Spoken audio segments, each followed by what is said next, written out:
बिस्मिल्लाहिर्रहमानिर्रहीम। अस्सलाम वालेकुम। कैसे हैं सब दोस्त? उम्मीद करता हूँ ठीक ठाक होंगे, खैरियत से होंगे। दोस्तों, आज की वीडियो उस इंजन के बारे में है जिसके ऊपर पाकिस्तान में अक्सर मैकेनिक हज़रात का ये कहना है कि ये इंजन रिपेयर नहीं होते, ये चलते नहीं हैं।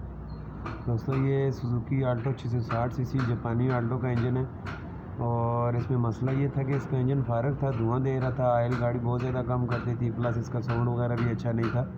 तो उसके मैंने रिपेयर किया। आज की वीडियो इसके ऊपर है। तो सबसे पहले अगर मेरी वीडियोज़ अगर आपको पसंद आ रही हैं तो चैनल को सब्सक्राइब ज़रूर कर दें ताकि नेक्स्ट आने वाली वीडियोज़ आपको आसानी से मिलती रहें। दोस्तों, जैसा कि वीडियो में आप देख रहे हैं, ये आल्टो VXR 660 सीसी जापानी चांद आल्टो है। उसका इंजन है, इसको मैं इस वक्त खोल रहा हूँ। इसमें मसला ये था, ये इंजन बिल्कुल डेड था। इसको मैंने रीबिल्ड किया है, वापस दोबारा इसको ओवरऑल करके नया कर दिया है।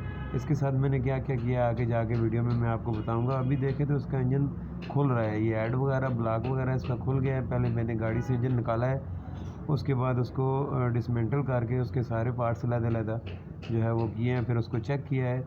तो इसका बोर कटा हुआ था, क्रैंक भी इसकी कटी हुई थी, प्लस ऑयल पम्प वगैरह कमज़ोर था, इसके वाल कमज़ोर थे। तो इस इंजन को पूरा मैंने रीबिल्ड किया है, इसके अंदर हर चीज़ नई डाल के इसको बिल्कुल नए की तरह बना दिया है। और इसके अंदर क्या क्या चेंज किया वो भी आगे जाके मैं आपको बताऊंगा। अभी आपको नज़र आ रहा होगा इसमें इसका ब्लॉक पड़ा हुआ है, इसका ऐड पड़ा हुआ है। ये इस वक्त इंजन खुल रहा है और इसके सारा सामान जो है वो अलग-अलग किया जा रहा है। ऐड इसका मैंने अलग कर लिया है और इसके पिस्टन वगैरह निकाल लिए हैं। इसकी क्रैंक अब मैं खोल रहा हूँ। क्रैंक खोलने के बाद ये इंजन जो है वो फुली ओपन हो जाएगा। उसके बाद इसकी लेथ का काम होगा और लेथ का काम होने के बाद इसको मैं फिट करूँगा। काम जो है वो मैंने 1 से 1.5 दिन में मुकम्मल किया है, इस वजह से इसकी प्रॉपर डिटेल में वीडियो नहीं बना सका।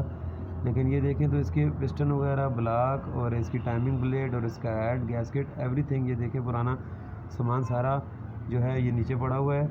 और इसके इंजन को मैंने बोर कराया है, इसमें 50 के पिस्टन डाले हैं, क्रैंक ग्रैंड करके उसमें 25 के जो है वो मेन बैरिंग और कनेक्टिंग रॉड बैरिंग यूज़ किए हैं। ये देखें बोर इसका नया हो गया है, पिस्टन इसमें नए लग गए हैं।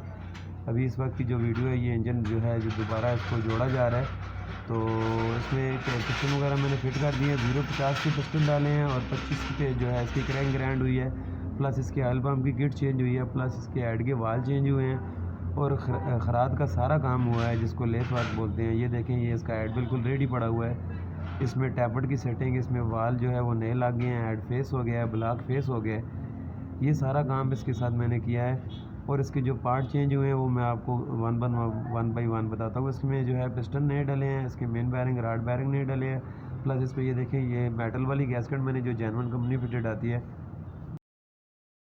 ये मेटल वाली गैस्केट मैंने यूज़ की है। अक्सर मैकेनिक का कहना है कि इसमें मेटल वाली गैस्केट नहीं चलती, प्लस लेकिन मैं जो है इसमें मेटल की गैस्केट ही डालता हूँ। और इसके हेड के वाल चेंज किए हैं, इसके टैपट वगैरह एडजस्ट हुए हैं नए सिरे से, क्योंकि वाल चेंज होते हैं तो टैपट की सारी सेटिंग आउट हो जाती है। अभी आपको वीडियो में नज़र आ रहा होगा, ये सारा सामान रेडी पड़ा है, प्लस इसकी हाफ असेंबली भी रेडी पड़ी है। उसके बाद इसके ऊपर ऐड मैंने रखना है और गाड़ी को इंजन को गाड़ी के अंदर डाल देना है। अभी देखें तो ऐड इसके ऊपर मैंने रख दिया है, ऐड बोल्ट वगैरह टाइट कर रहा हूँ।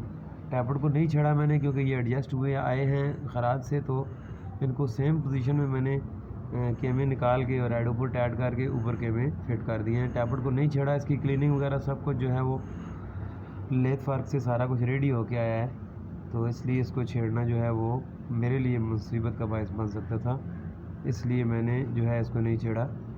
और अब इसके इंजन को जो है वो मैं गाड़ी के अंदर डाल के फिक्स करूँगा। ज़्यादा डिटेल में वीडियो नहीं बना सका, टाइम की शॉर्टेज थी थोड़ी सी और ज़्यादा जल्दी जो है कस्टमर को बहुत ज़्यादा जल्दी थी, इस वजह से पूरी प्रॉपर डिटेल में टाइमिंग वगैरह नहीं बता सका। लेकिन ये सारी चीज़ें मैं पहले पुरानी वीडियोस में बता चुका हूँ। आज की वीडियो में सिर्फ बताना ये मकसद था कि ये जो कुछ लोग कहते हैं जी जो 660 सीसी इंजन है, चाहे वो कोई भी हो, ये ओवरऑल नहीं करना चाहिए।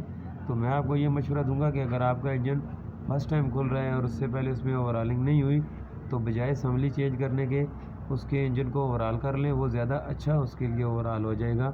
उसकी वजह यह है कि उसमें इंजन के अंदर जो भी पार्ट्स हैं वो सारे ब्रांड न्यू डाल गए हैं। जो असम्बली हम लोग चेंज करते हैं उसके अंदर वो इंजन चला हुआ होता है, वो सारी चीज़ें सेकंड हैंड होती है। लेकिन जो काम इस इंजन के साथ हुआ है, ये इसकी हर चीज़ अंदर से बिल्कुल रीबिल्ड हो गई है, नई हो गई है। वीडियो पसंद आए तो लाइक ज़रूर कीजिएगा। और ये देखिए अभी ये गाड़ी स्टार्ट है और बिल्कुल रनिंग के लिए खड़ी हुई है। एसी का बेल्ट मैंने नहीं लगाया अभी, क्योंकि अक्सर लोग जो है रनिंग में एसी ऑन कर देते हैं। ये देखें गाड़ी बिल्कुल स्टार्ट खड़ी हुई है और बिल्कुल ज़बरदस्त गाड़ी की स्टार्टिंग थी। हाफ सेल्फ पे स्टार्ट हुई है पहले पे और ज़बरदस्त साउंड था गाड़ी का, कोई इसमें ऐसा इशू नहीं था क्योंकि इसके इंजन को पूरा जो है वो मैंने ख़ुद जोड़ा है, एक एक बोल्ट इसका मैंने ख़ुद लगाया है। कोई लीकिंग नहीं थी ऑयल की, पानी की, किसी जगह से भी।